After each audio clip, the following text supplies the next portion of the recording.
One of the major problems learning disabled adults have to deal with on a college campus is that a great deal of their initial coursework entails writing or composing. This videotape highlights how Atlantic Christian College, a liberal arts college of 1,500 students, is working with learning disabled students in overcoming what was, at one time, an insurmountable obstacle. We will focus on one student, Marty Bray, as he prepares a paper dealing with his response to a short story. Marty was identified as being dysgraphic early in his school career. We'll talk with his parents about problems that caused, and we'll trace his progress from free writing and drafting on an Apple II computer to conferencing with his instructor and working with a peer tutor in our College Learning Resource Center.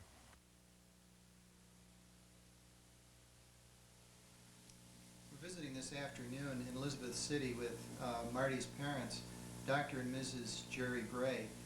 Jerry is the Dean of Academic Services at the College of the Albemarle, and Ellen is the Learning Disabilities Resource Teacher at Northeastern High School here in Elizabeth City. And I wondered, I'm going to throw a question out to each of them. When did you first know that Marty took a different approach to writing, to composing? First grade? Kindergarten, really. Yeah, I guess that's right.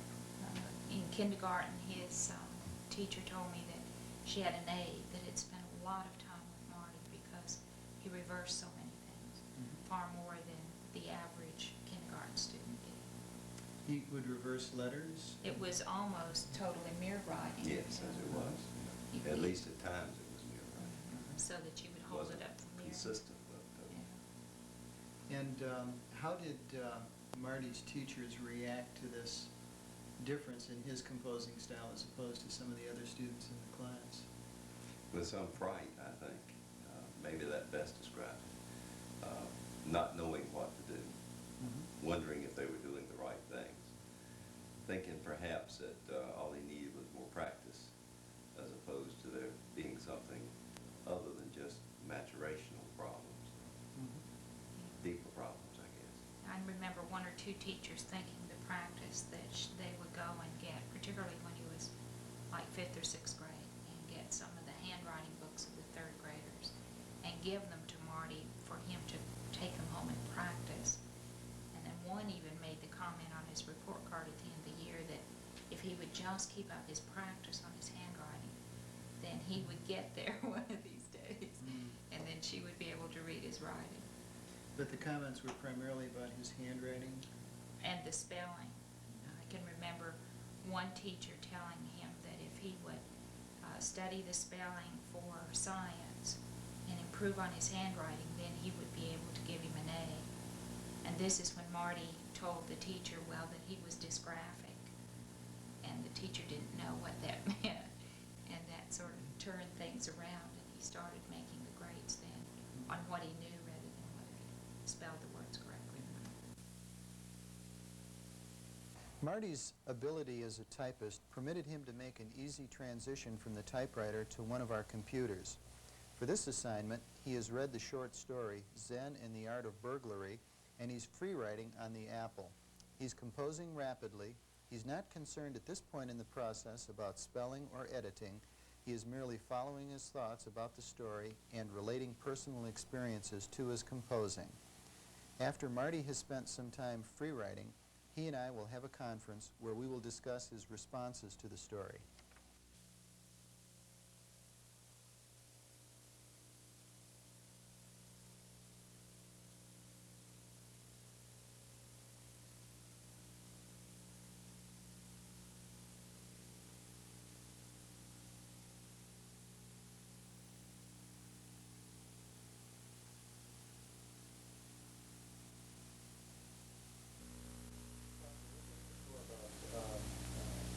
Knowledge, and we also talk, we all operate out of certain assumptions. We make certain assumptions about the people that we deal with, and we make assumptions in the classroom, we make assumptions in the grade. I'm wondering, just going back to the story, what kinds of assumptions do you think the father is making, assumptions about knowledge the father is making in dealing with his son?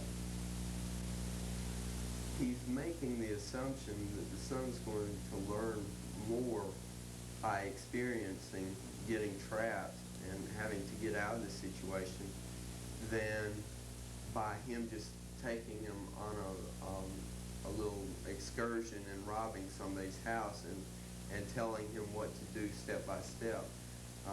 He's making the assumption that the son's going to figure all this out for himself in the end.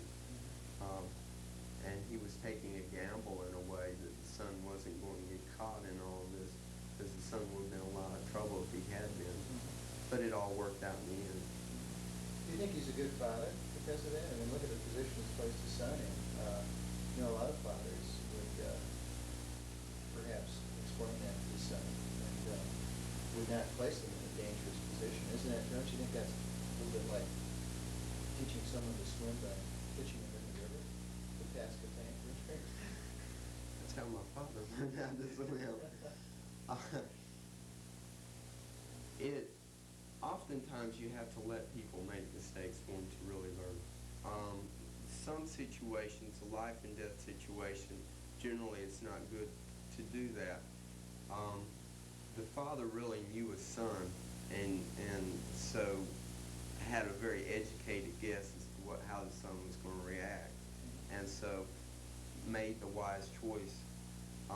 Oftentimes it's better, not oftentimes, but sometimes it's better to let a person make a mistake and let them have a little bit of pain when that mistake is not going to really affect them that much, than to try to guide them through it, and then when they're out on their own and they make this mistake that they shouldn't have made because you taught them, but they made it perhaps because it's not that deep within them, then it's going to hurt them a lot more than if they just made it at first. Yeah. Just focus on those for a while. Do some free writing.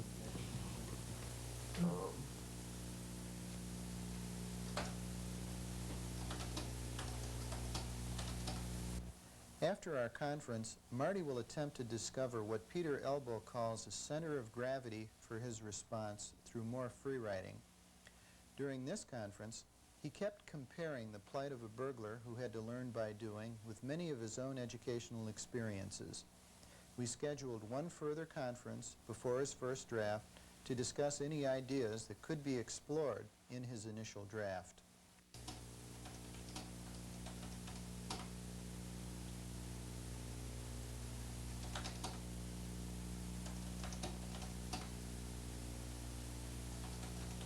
Are you getting any hunches or any notions now of how you could use, well, what we've talked about, your free writing and the story itself? Is that beginning to shape up as a paper? Can you see some possibilities in it? I see a lot of possibilities in relating the paper to my experiences in education, to things that I see in education that could be changed possibly. Speaking from a student's point of view, to the whole process of learning. Learning is not only in school and education, but also out of school, on the job, and in life, basically.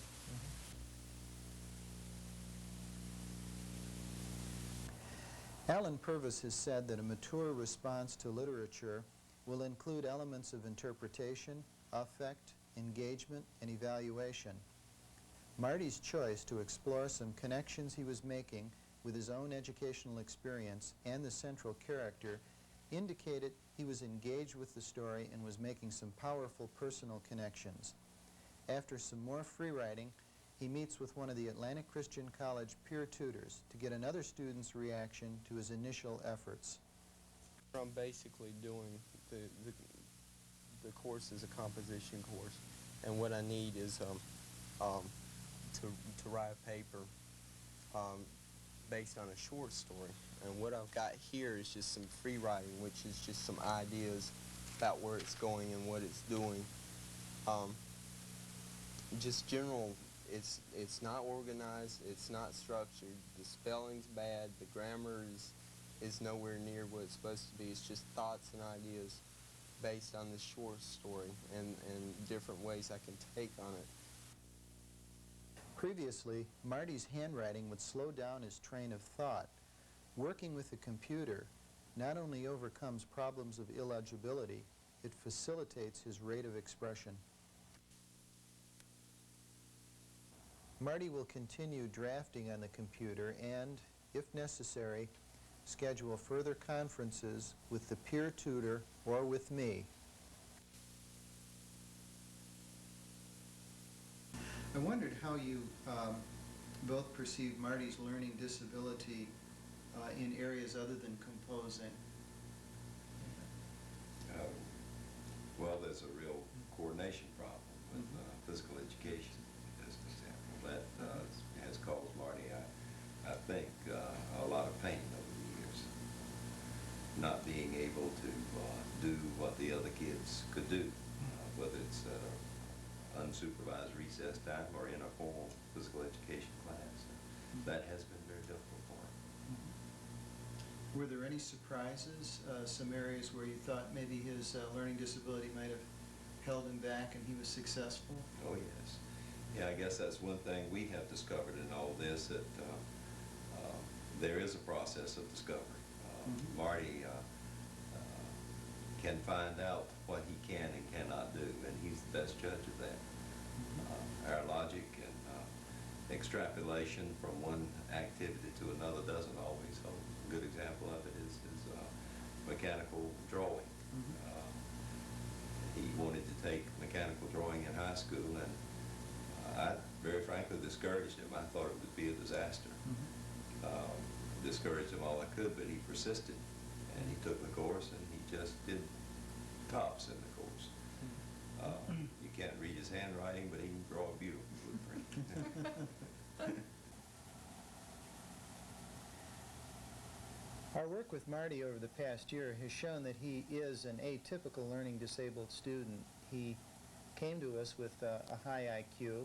He also had a very high SAT score, and he's had the advantage of parents who are both knowledgeable and caring.